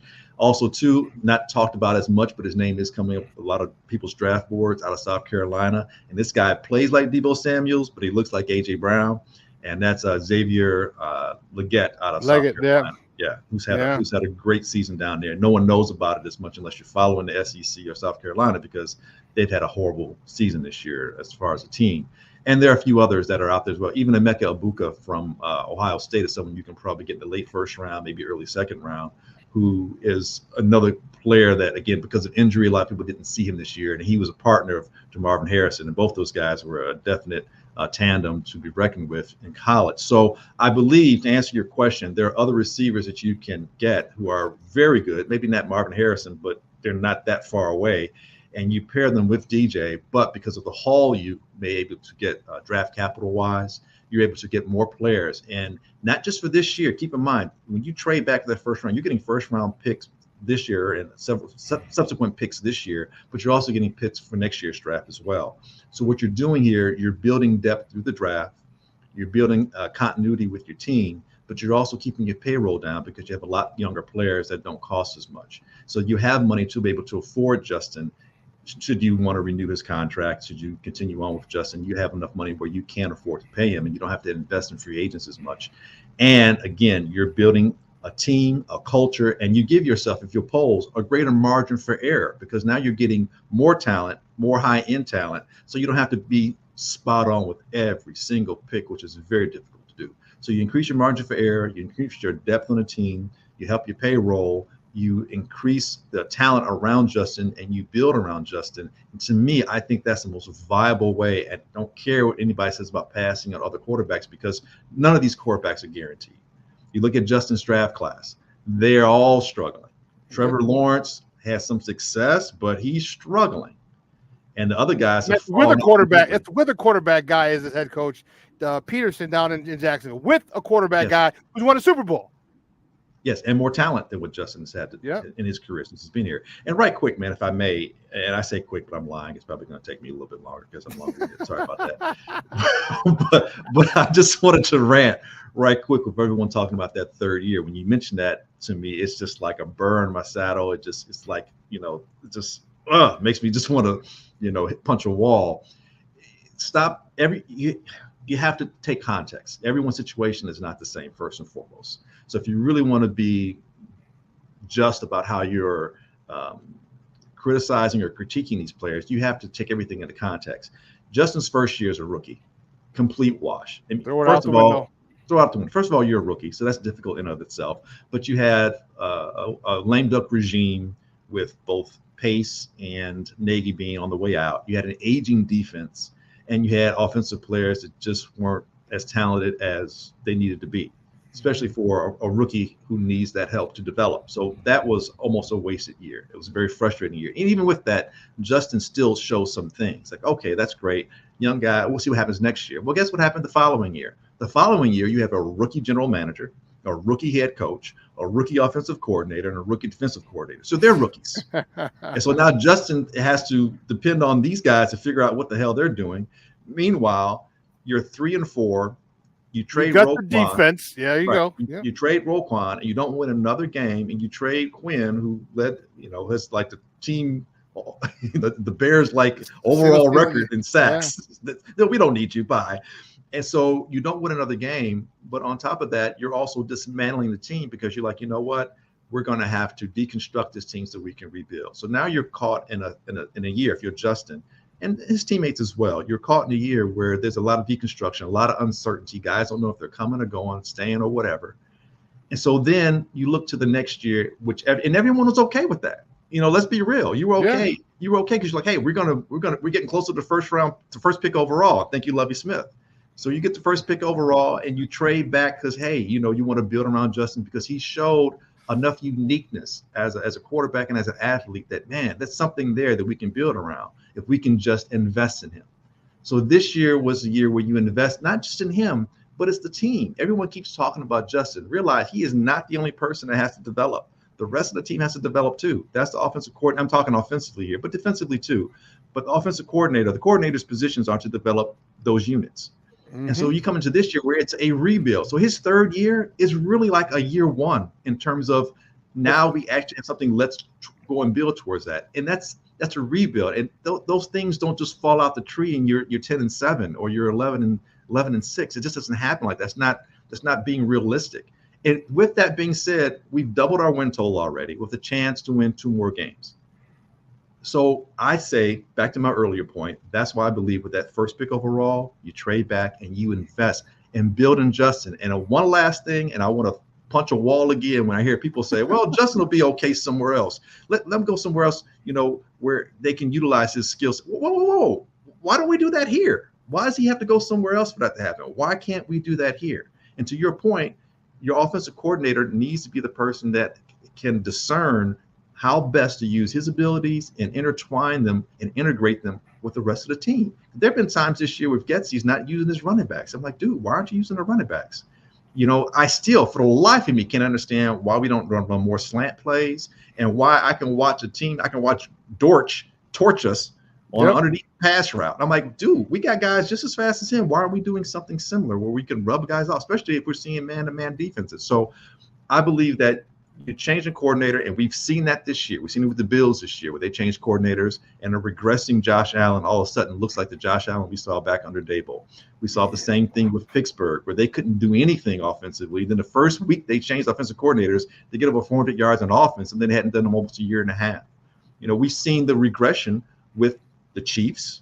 And no one wants to talk about the fact that Nagy is Nagy. He's a Nagy effect, baby. That's the Nagy effect. Nagy effect. There's a lot less accountability. There's a lot less attention to detail, and these guys are making mistakes. And there's a lot of that special, funky stuff that they do that cost them a game against the Raiders. We just saw that this past weekend. And you look at the Eagles. They're still winning because they're a championship caliber team. They know how to win. But new offensive coordinator, new defensive coordinator, and even 2 weeks ago, they changed defensive coordinators as to who they're going to have calling the plays. So your coordinators are your lifeblood of your organization when it comes to football. And if you don't have good coordinators, you're going to struggle. I don't care how good your head coach may be. You have to have great coordinators. And there's a reason why coordinators, when they do well, they leave. Yeah. Okay. People want them. So that's my rant. And that's why I think we should invest in Justin. And that's why I want to punch a wall when someone says it's the 3rd year. They try to compare it to everybody else. The situations are even close to being the same. Exactly. Every situation is different. And I think, for me, it's everything. There's no quarterback in the league that can do, and physically, that has something or can do something that Justin can't. There's no quarterback. All right. He's got the arm. He's got the strong arm. He's got the ability to, first of all, run. He's probably one of the best running quarterbacks, if not the best, him and Lamar. Right? He's shown you he's been able to fit into a tight window with a fastball. He's shown you he's been able to hit between the corner and the safety in a cover 2. He's shown you he's been able to drop a dime in the bucket. He's shown you all the little humpback line drives to get it over the linebacker out on a deep out route. He's shown you all these throws. He just hasn't done it consistently. And the reason I believe he hasn't done it consistently is because the lack of attention to detail by the coordinator. Footwork is extremely important. It's vital for a quarterback. And for Justin to be able to saunter back when he catches the ball, all right, it is infuriating to me. Infuriating because you already have to take your eyes off of downfield to catch the ball, for starters. Okay, and then you're just lollygagging and waiting. Timing in this offense is everything. And the lack of putting Justin under center and allowing him to lollygag back just throws the timing off completely. And Getsy needs to I said it before. It's either everything that happens on a football field is either coached or it's allowed. One or the other. And it's being allowed for Justin to do that. And you know what? I need a guy to say, hey, no. Here's what I need. I want how many people in this chat alone, but how many Bears fans want him to go under center more? Because now you're in a rhythm. 1, 2, 3, throw. 1, 2, 3, 4, 5, throw. Everything's in rhythm. This West Coast offense, it is rhythm, which is why footwork is so important. And his lack of attention to detail is what's infuriating because you're taking a quarterback who I think could be a top 5 quarterback in the NFL, and you're making him look like an average Joe because you don't demand the best out of him. And that's what a coach should do, demand the best out of you. And whether you want it or not, and pull it out of you, and he won't do it. So it's frustrating, man. And it's, if I had hair like you, bro, I'd pull it out, man, because I'd be like, I don't even know what to do. I've got no hair, bro. I just got this right here, and I've been pulling on this. And to your point, there are things you mentioned that Justin can do a lot of things that basically every other quarterback in the league can do, or especially the ones that we talk about. But that being said, Lamar might be the only other one that can do what he does, how he does it. And the other thing, the other thing with Justin, all the attributes you mentioned as far as his physical attributes and his what he does on the field in terms of execution, I agree. The thing that I think that makes him even more unique and why I'm really hard pressed to want to see him leave or to have him go is the stuff that he does off the field. I mean, he is a leader. He is accountable. He doesn't bury his teammates, and Lord knows he well could have, especially the last 2 years, the previous 2 years. He also is very committed and focused to what he wants to try and do and accomplish on the field. He has an ability to tune out the noise. He hears it, but he can tune it out enough to do what needs to be done.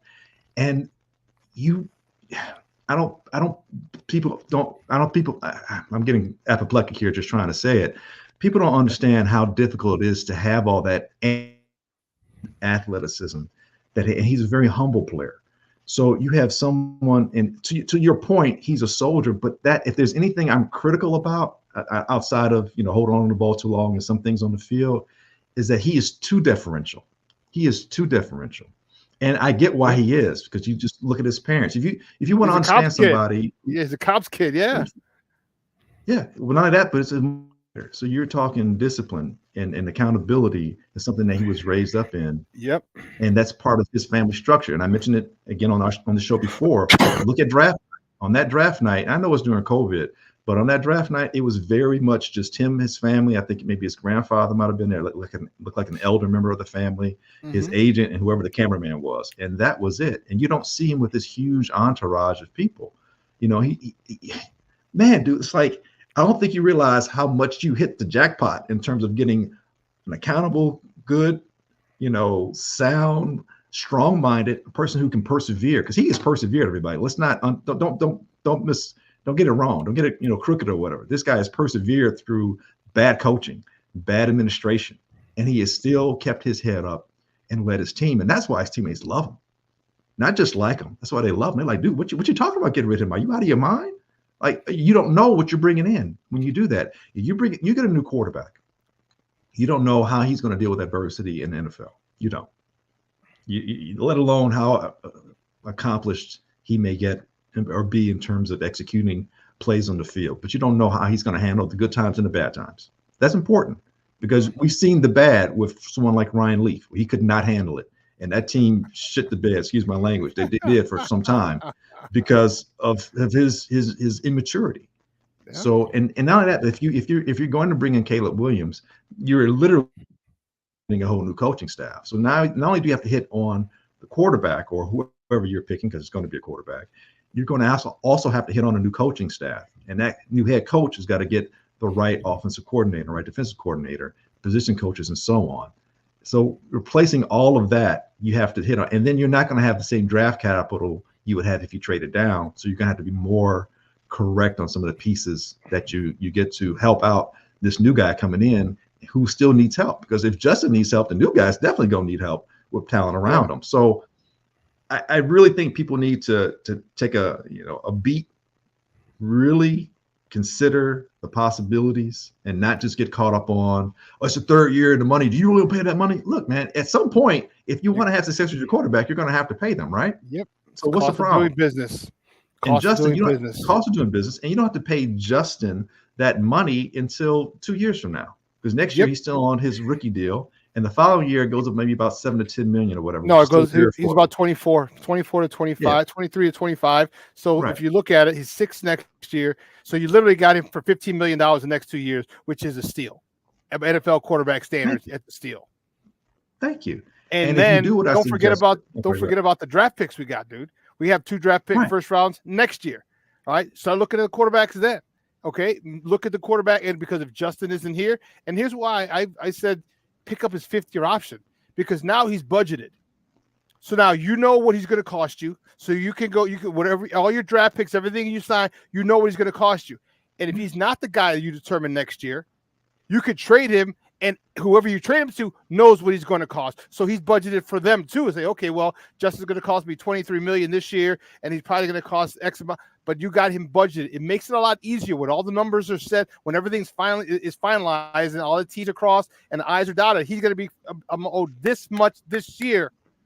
Okay, now I can work with it. Now I can move things around. I can get this guy to restructure, that guy to restructure. I can get this free agent. It makes it so much easier and more attractive if you want to trade him.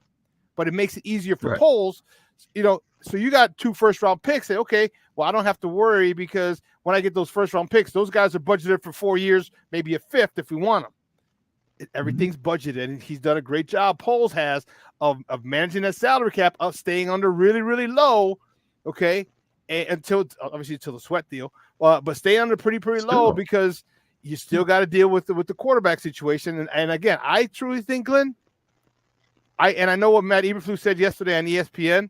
He said that no decision has been made.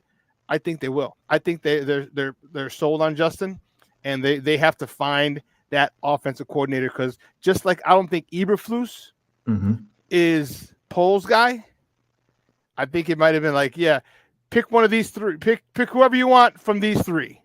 You know what I mean? I think that remember earlier, of course, he came and had had a little say in it. I don't know if Getsy is Eberflus's guy. All right, because you know how the politics works. Well, he's done his job. It's his time to step up. So I don't know. I don't think they're going to have an issue with getting rid of him, but you just got to find the right OC. And if we do finally get the OC, Eric Bieniemy, yeah, or Greg Roman, one or the other, I'll either one. But is Eric Bieniemy going to want to be the head coach? I mean, if you fire Eberflus, okay, then you can go get Eric Bieniemy. I'm cool because now you have the dude. But so now you make a good point. He's going to want to be a head coach.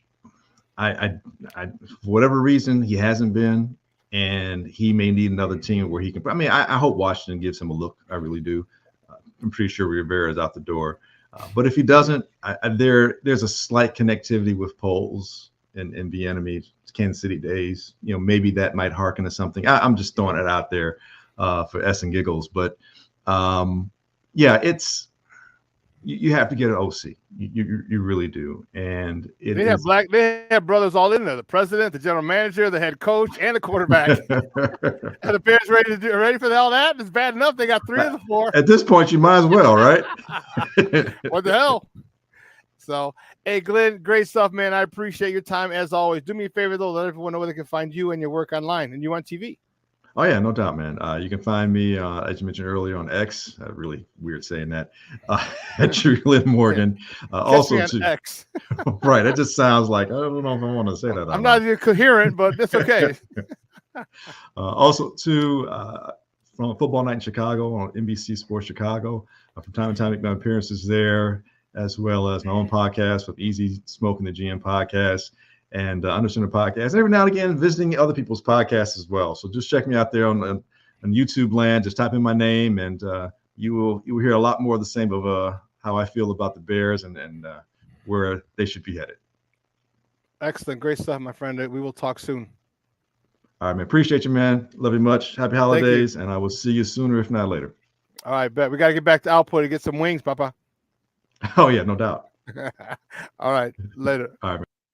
Guys, that's Glynn Morgan from NBC Sports Chicago, draft analyst. Man, I had to stop because we had to talk for about another 2 hours. But that's what you get when you get good football minds, when you get rational football minds.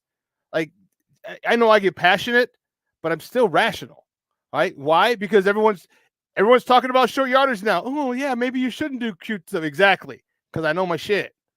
And I love when people who come on know football, who are – whether I agree with them or not, I don't have to agree with you. But if you know football and you have a stance, if it's with me or not, I love it. I love it. I love it. I love it. It just happens me and Glynn are on the same side of the fence when it comes to Justin Fields. It's just great to talk football with good football people, guys who have a good football minds, because not everybody has a good football mind. Anyway. I'm fired up. I'm excited about Sunday. I'll be in the stadium again. Good Lord willing, the creek don't rise. I'll be there, and we'll see. We'll see. You know what's really weird? Like in the box now. All right. So there's a couple people in the box that have big time me, who used to call the show and they're not, and they don't call the show anymore. I text them and, hey, are you available? No, I'm not. Or then just stop talking to me. Now I see them in the box all the time. 3 guys in particular. And the fact is, it's so funny. It's like I know so many guys in the box I've had in the press box because I've had them on my show. So there's, people like, hey, Shawn, how you doing? Hey, what's going on? So I was like, hey, what's going on? Hey, good to see you in here. And I literally look at those guys and they look at me and just kind of look down. I'm like, you know what? Like, all you had to like, don't be a jag bag. You know what I mean? Like, ask those people at ESPN. All right, your title of Bears, whatever, can be taken away like that. You know what I mean? It's just weird how so many people big time. I'm like, dude, like, we're not solving the world's problems here, bro. We're talking sports. There's no need for you to think you're better than anybody else. But whatever. People have their own opinion of themselves, and that's cool. But it's interesting when I'm in the box and I see people who big time me. I'm like, okay. But Sunday's going to be fun, man. Sunday's going to be really, really, really fun because, as Glynn said, we've doubled our win total. And look at the macro. See, we're always looking at the micro sometimes. Well, his field pass percentage is, he's missing this, he's missing that, doing this. We've doubled the win total from last year. So whatever you want to say, that's improvement. You could talk about, that interception, all of this, all of that. Okay, that's improvement.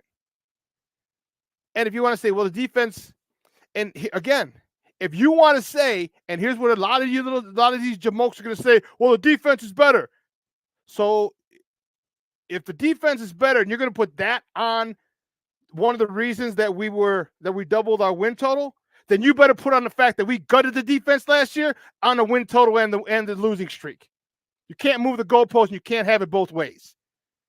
You can't say, well, they got Montez Sweat. They got this. They got all these guys. Okay, good. Well, then they helped. Well, when you tore down and you took away Robert Quinn, you took away Roquan Smith, you didn't re-sign Bilal Nichols and all those other guys, you let them go, then you have to put that on there too and say, okay, I have to accept that too.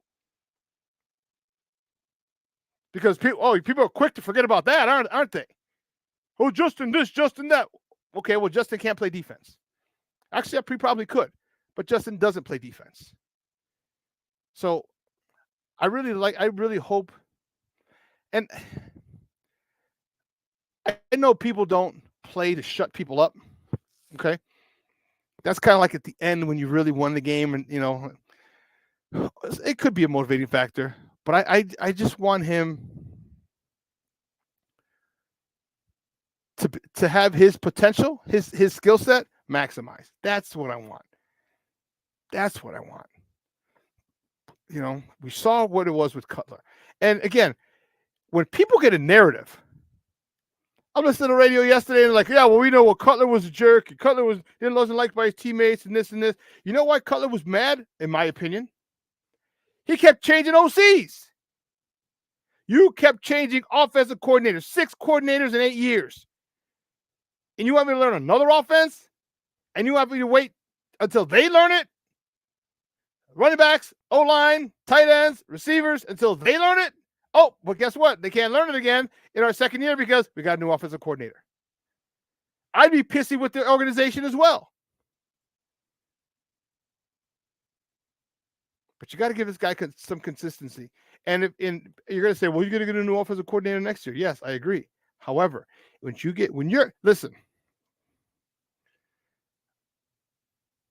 go and you have a good coach, his coaching stays with you. If you have a bad coach without having a good coach, his coaching stays with you. So if we can get a good coach for Justin Fields for 2 seasons, maybe 3. Give me 3 or 4. But 2, maybe 3. Those habits that were picked up on from a good coach, Justin will say, holy cow, look how much better I played. I'm going to start incorporating this myself, regardless of what my next offensive coordinator says or does.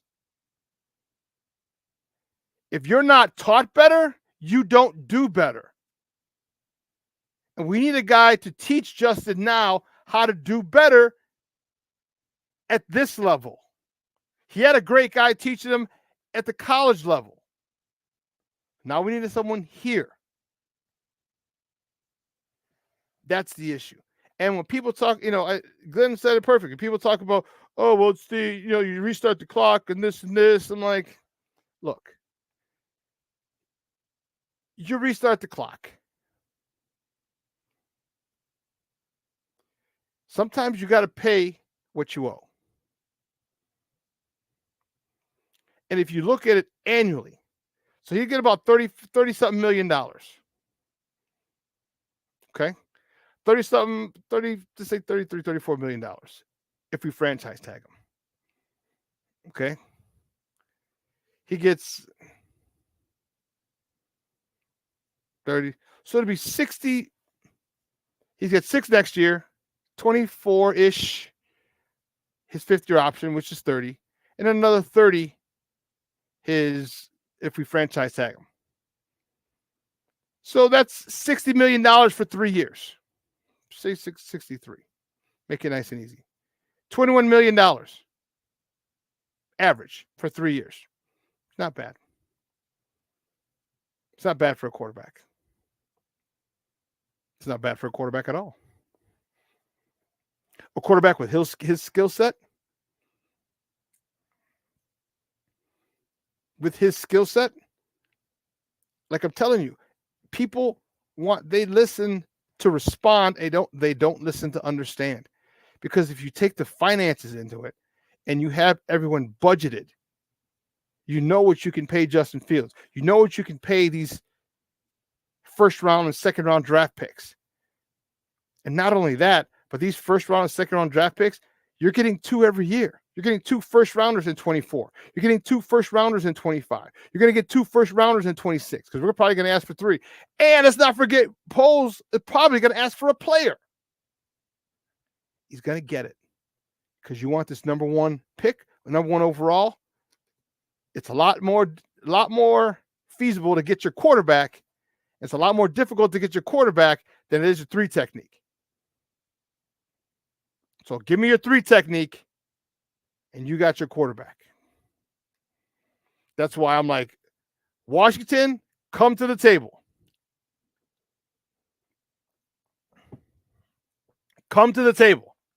And I'm saying, there's 2 people I want from Washington and 2 people only. I will settle for 2 first rounders and a player. 2 first rounders, a second round, and a player. Fuck it. 2 first, 2 seconds, and a player. First player is Deron Payne. Second player is Scary Terry McLaurin. Because if you get Terry McLaurin, come on, man. And you miss out on Marvin Harrison Jr., which is possible, but you still draft another rookie receiver. You have DJ Morris, Terry McLaurin, and a stud receiver, whether it's the kid from Ohio, whether it's the Ohio State, whether it's the kid from Washington, whether it's the kid from South Carolina. Darnell Mooney's going to be fighting for 5th and 6th wide receiver on this team.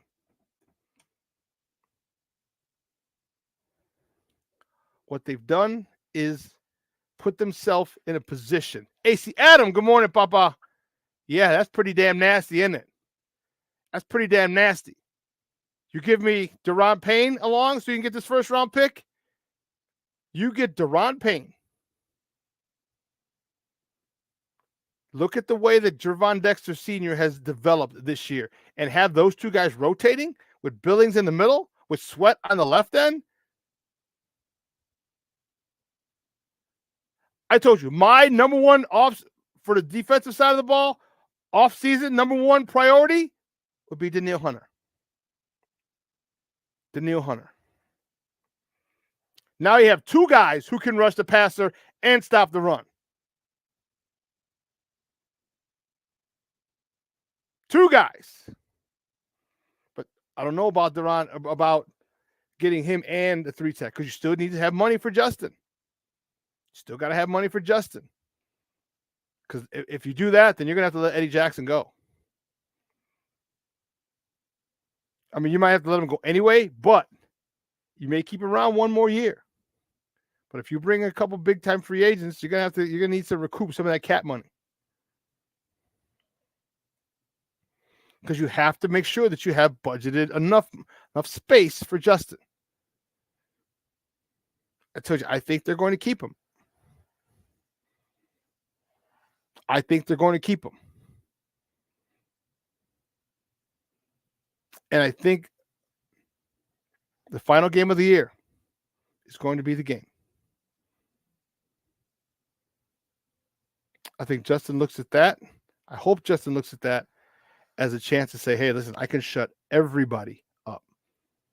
Outplay Jordan Love, win the game, get us to 8-9. Yeah. Get us to 8, get the Bears to 8-9 from a 3-win season. We almost would have tripled our stats from last year, our wins. And if you factor in those 3 improbable losses, that's 11-6. That's a whole nother conversation.